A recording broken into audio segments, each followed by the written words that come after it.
Olá, bem-vindos ao Olhar Digital Plus.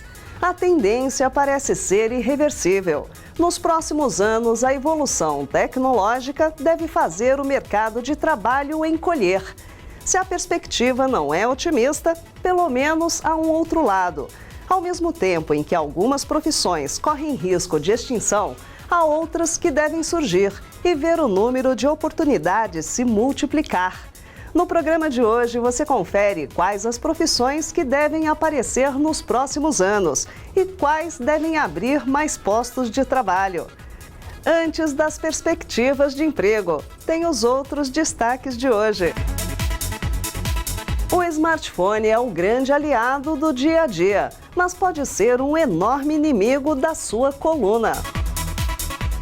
Você pensou em levantar dinheiro na internet para financiar suas ideias?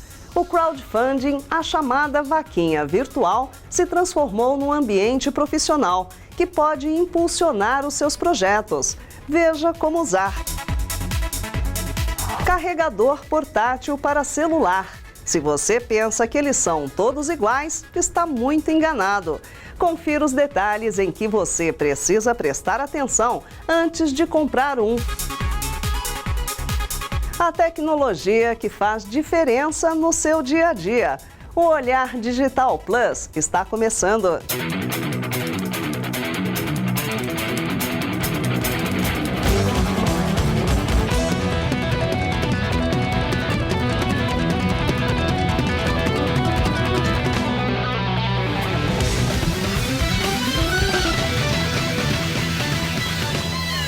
Para a maioria de nós, não dá para imaginar a vida sem um smartphone. Mas o aparelho que se transformou num dos símbolos da era digital também guarda perigos. Um deles tem a ver com a sua coluna e já está virando uma epidemia. Saiba por quê.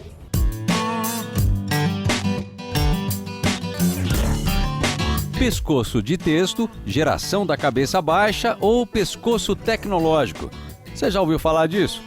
Bom, o problema vem se tornando cada vez mais comum e preocupante em todo o mundo entre jovens e adultos. E o negócio é sério. A Organização Mundial de Saúde já considera a síndrome epidêmica. Você já parou para prestar atenção como a gente inclina a cabeça para frente quando está usando o celular? Na rua existe uma legião de cabeças baixas. E é toda hora. Pesquisas recentes indicam que, atualmente, as pessoas consultam seus dispositivos móveis até 150 vezes por dia, o que consumiria 4 horas do dia, assim, com o pescoço torto para baixo. 4 horas por dia? Faça as contas. São 120 horas por mês, mais de 1.400 horas por ano de estresse contínuo sobre a coluna. O pescoço tecnológico, que é uma posição de cifose do pescoço, que é você entortar o pescoço para frente e ficar olhando para o smartphone. Tá? Então isso adquire uma postura nova na coluna, consequentemente você tem problema na coluna cervical e vai ter problema na coluna toda, na coluna lombar, porque se você pensar a coluna, ela funciona como se fosse um eixo. Então você tem a coluna cervical conjugada com a coluna dorsal e conjugada com a coluna lombar. Se você entorta aqui, você consequentemente vai ter efeito sobre as outras colunas. Então você fala, poxa, mas parece que eu entortei o pescoço e tem uma baita dor na coluna dorsal, nas costas, no meio das costas. É porque você forçou o pescoço que a coluna dorsal está doendo. O número de queixas em todo o mundo é cada vez maior. Por isso, ortopedistas, fisioterapeutas e outros profissionais de saúde têm alertado sobre o problema de postura causado por esse uso excessivo do smartphone. Posições adquiridas já. Isso vira um vício de postura. Qualquer posição que você se sustente por um tempo, você vai adquirir esse vício de postura. Isso acontece com a relação no pescoço. A má postura pode levar a um desgaste da coluna vertebral, sobrecarregando as vértebras cervicais. Mais do que isso, a tensão muscular pode causar a compressão de nervos e até hérnias de disco. O primeiro sintoma é sempre a dor na região superior das costas e no pescoço. Em crianças e jovens ainda em fase de desenvolvimento ósseo, a postura errada do pescoço pode comprometer até o crescimento. É muito difícil que isso cause uma lesão grave. Você é a pessoa torta, mas você não vai ver uma lesão grave. Um estudo do Centro Médico de Cirurgia Espinhal e Reabilitação de Nova York mostrou que a postura ideal é definida pelo alinhamento das orelhas com os ombros. Mas ao usar o celular com a cabeça baixa, a maioria das pessoas ainda projeta os ombros para frente. Se a gente levar em conta que a cabeça de um adulto pesa entre 5 e 8 quilos, à medida que a cabeça dobra para frente e para baixo, a pressão sobre a coluna cervical aumenta. Segundo esse mesmo estudo do Instituto Americano, se o ângulo de curvatura do pescoço ficar em 15 graus, por exemplo, a carga sobre a coluna será de aproximadamente 12 quilos. Aos 60 graus de inclinação, o peso já chega a quase 30 quilos. Algumas dicas podem garantir uma postura um pouquinho melhor e menos agressiva para o seu pescoço, como, por exemplo, olhar para baixo apenas com os olhos, sem dobrar o pescoço. Controlar o tempo de uso do celular também é uma boa. Olha no telefone e olha no espelho. Vê como é que você está de perfil. Vê se você está legal, vê se está torto.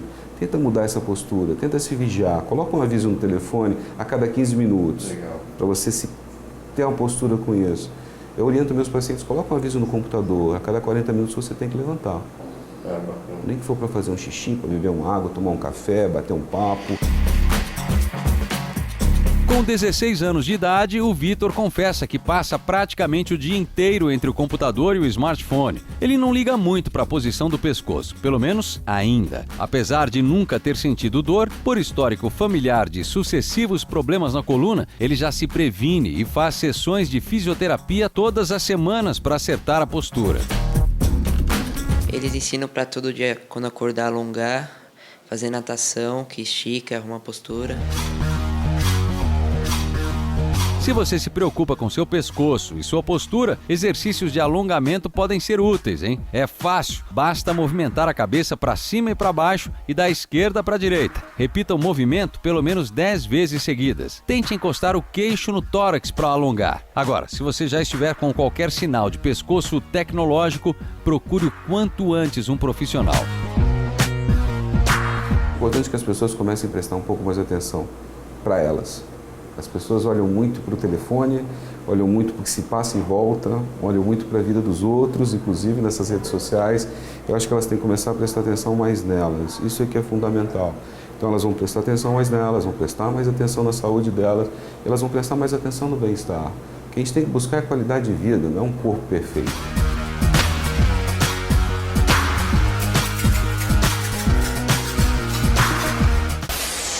No próximo bloco, veja como você também pode levantar dinheiro para os seus projetos. Acredite, o crowdfunding funciona de verdade, mas você precisa conhecer os mecanismos. E tem também as dicas para você escolher certo o carregador portátil para o seu smartphone. Há enormes diferenças entre esses carregadores. Depois do intervalo, o Olhar Digital Plus volta já.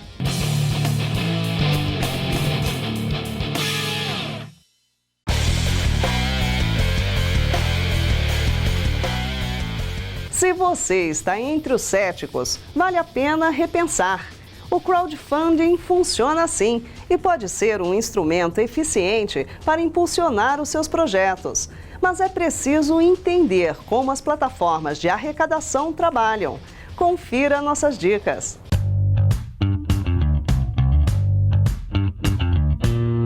O crowdfunding, a famosa vaquinha virtual, tem sido uma saída interessante para tirar muita ideia do papel. Funcionar, funciona, mas é preciso conhecer algumas regras antes de submeter sua proposta para uma plataforma de financiamento coletivo. Qualquer pessoa física ou jurídica pode arrecadar para um projeto, deixando claro o objetivo. Entregando as recompensas prometidas na plataforma, a pessoa pode arrecadar livremente e tem caráter legal de doação. Antes mesmo de cadastrar seu projeto de financiamento coletivo em alguma plataforma, é preciso definir muito bem algumas coisas. Primeiro, qual é o objetivo principal da sua campanha? Depois, quanto você pretende arrecadar? Quem contribuir receberá alguma recompensa ou não?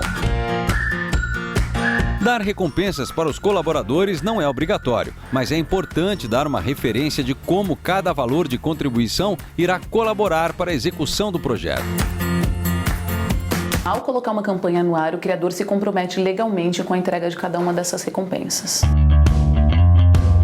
O negócio é bastante sério. Tudo fica definido em um contrato assinado entre a plataforma e o usuário que vai lançar a campanha de crowdfunding. O dinheiro arrecadado é declarado como doação para fins fiscais e tributários. O criador da campanha recebe a grana em até 30 dias, já com as taxas da plataforma e impostos deduzidos. No Brasil, doação é tributada a depender da sua natureza legal. Então, se você for um município e tiver benefício fiscal, vai valer da mesma forma para uma campanha na Quicante. Agora, se você é pessoa física, existem alguns limites estabelecidos por lei que variam de ano a ano, né? Então, vale a pena consultar até um limite até o qual você é isento de impostos e, passado esse limite, sim, existe uma taxação. Não há limites de valores. Algumas campanhas chegam a arrecadar mais de R$1 milhão. Mas arrecadar dinheiro dá trabalho. Antes de qualquer coisa, é preciso transmitir credibilidade. Ninguém vai te dar dinheiro se realmente não acredita no que você está propondo, né? Para quem pretende experimentar o formato, algumas dicas podem ser valiosas para se ter sucesso no financiamento coletivo online. Você precisa conseguir transmitir isso através do seu texto, através da sua divulgação, para que as pessoas se sintam de fato compelidas a contribuir. Então, pôr uma campanha no ar é muito fácil. Arrecadar de fato é um outro passo. Então, você precisa de muita divulgação, de parceiros. Se você tiver recompensas interessantes, isso pode ser um motivador a mais para as pessoas contribuírem. Então, tem uma série de fatores que a gente leva em consideração na hora de criar uma campanha. O mais legal de toda essa história é que o risco é pequeno para ambos os lados, tanto para quem pede quanto para quem contribui. Para quem colocar uma campanha no ar, o maior cuidado talvez seja checar a procedência da empresa e até verificar o histórico de outros projetos que já foram financiados através da plataforma. Claro, ler o contrato com cuidado também é imprescindível. Há 2 formatos de arrecadação. No modo flexível, o criador da campanha cumpre seu objetivo mesmo que não atinja a meta. Ou seja, se arrecadar 1% ou 99% do que pediu, se compromete de qualquer forma com a entrega das recompensas e a realização do projeto. Já no formato tudo ou nada, quando o criador precisa do valor integral estipulado para realizar o projeto, se a meta não for atingida, todo mundo recebe seu dinheiro de volta. Simples assim. Nesse caso, o criador de campanha não paga nada, não tem nenhum tipo de risco envolvido. A Quicante devolve dinheiro para todo mundo e tudo continua como era antes. E agora? Mãos à obra? Que tal experimentar, hein? Há diversas plataformas de crowdfunding bem legais operando no Brasil. E se você já tiver arrecadado ou colaborado com algum projeto legal, conte sua história e compartilhe com a galera nos comentários aqui, valeu?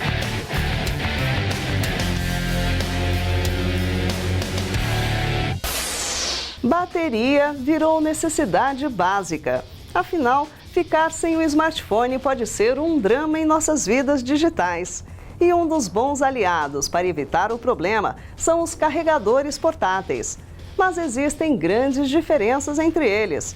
Antes de escolher um, vale a pena conferir as dicas da nossa colunista, especialista em descomplicar a tecnologia. Oi, Lu! Oi, Marisa! Oi, gente! É hora de descomplicar a tecnologia.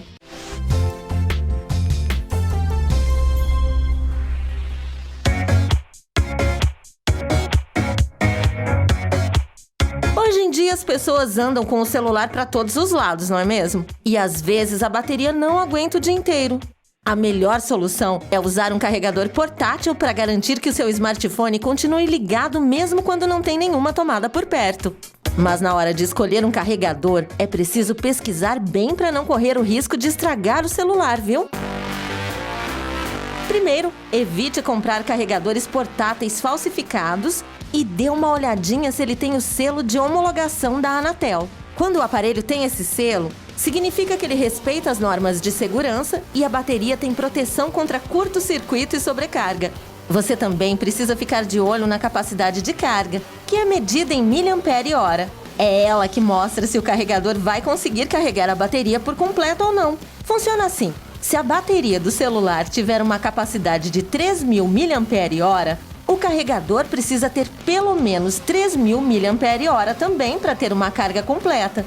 Se o carregador tiver 6.000 mAh, por exemplo, então ele consegue oferecer 2 cargas completas. Agora, se a capacidade for de 1.500 mAh, então só vai dar para carregar 50% da bateria.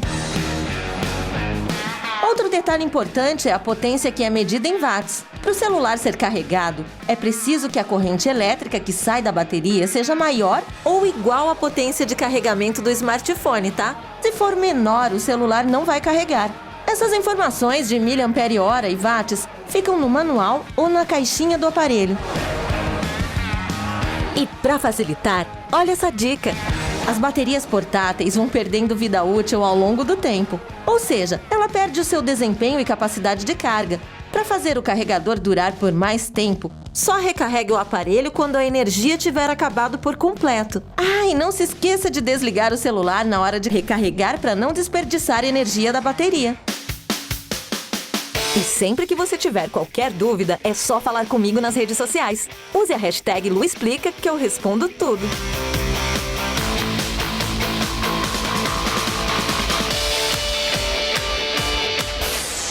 Faça como milhares de internautas que já enviaram suas dúvidas para nós. Acesse o canal da Lu no olhardigital.com.br, use esse formulário e envie sua pergunta. A gente seleciona e a Lu responde para você aqui. Aproveite! E no próximo bloco, as profissões que vão surgir e as que vão oferecer mais cargos e melhores salários nos próximos anos. No último capítulo da série Trabalho Digital, as oportunidades do futuro. Depois do intervalo, o Olhar Digital Plus volta já.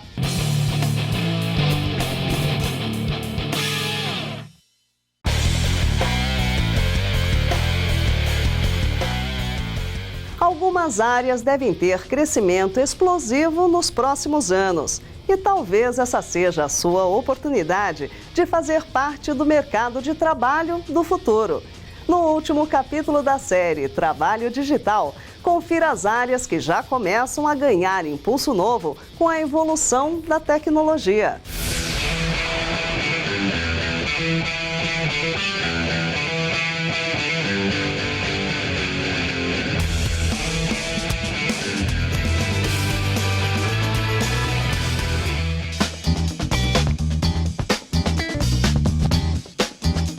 O mercado de trabalho promete se transformar bastante na próxima década. Se por um lado a previsão é de que 1 em cada 3 postos de trabalho seja substituído por tecnologia inteligente até 2025, a demanda por profissionais especialistas em tecnologia de ponta deve crescer exponencialmente.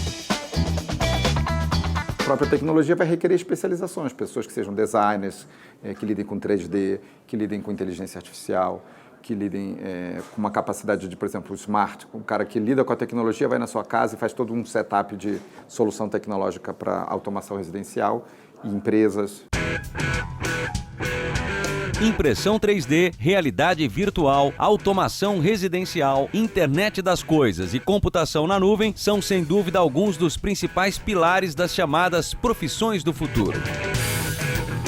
A tecnologia é relativamente nova, mas com novos materiais e impressoras mais modernas, a impressão 3D vem evoluindo muito rapidamente. O legal é que ainda há espaço para muita coisa ser feita. Quem trabalha com 3D acredita que até 2025 a gente já vai ver a impressão 3D até na construção civil. Já imaginou imprimir sua própria casa? Ainda é bem incipiente, né? Alguns cursos bem específicos tratam um pouco sobre impressão 3D, mas ainda no Brasil não existe nada que seja um curso preparatório para designer de impressão 3D. Atualmente, a indústria busca profissionais mistos com ânsia de aprender e acompanhar o crescimento da tecnologia. Engenheiros, designers, matemáticos e até médicos já trabalham em empresas de impressão 3D, mas o espaço para ser ocupado nesse setor ainda é enorme. É difícil tratar uma profissão de designer de impressão 3D, porque são muitas áreas que a impressão 3D pode atuar. Desde a parte de design de produtos, até designs para indústria hospitalar, médica, incluindo aí outras tecnologias que não são nem propriamente para produtos, mas que são relativas à saúde, como impressão de tecidos, impressão em metais ou impressão até em materiais que ainda não existem.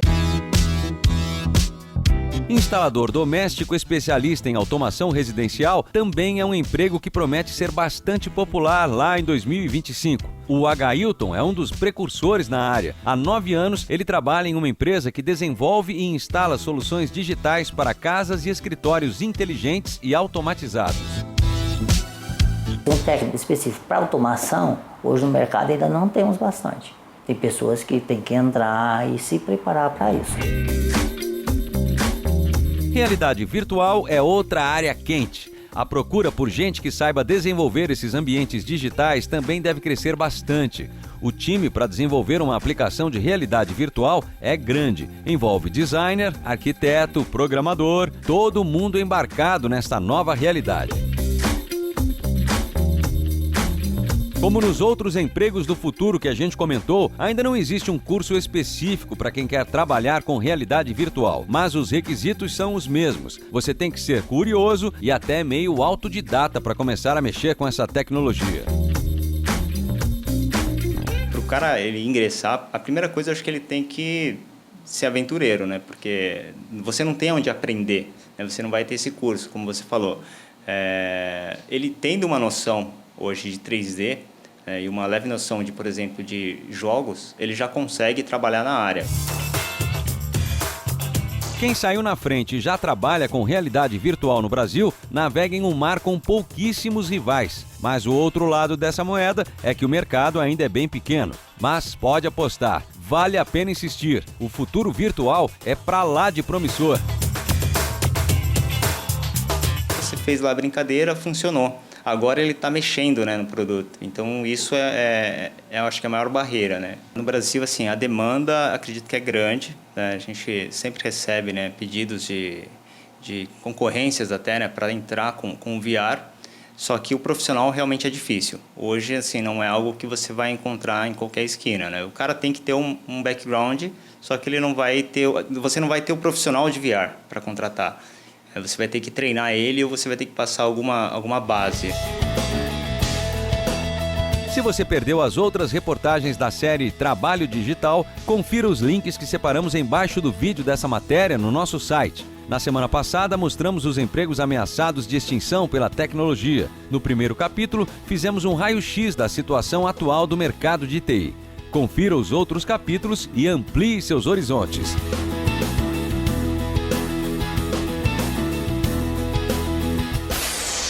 Continue com a gente nas redes sociais. Passe a seguir a nossa página no Facebook e junte-se à galera mais conectada do Brasil. Você aproveita e acompanha nosso boletim diário em vídeo com um resumo do dia de tecnologia. Não perca! Semana que vem tem mais Olhar Digital. O futuro passa primeiro aqui. Tchau!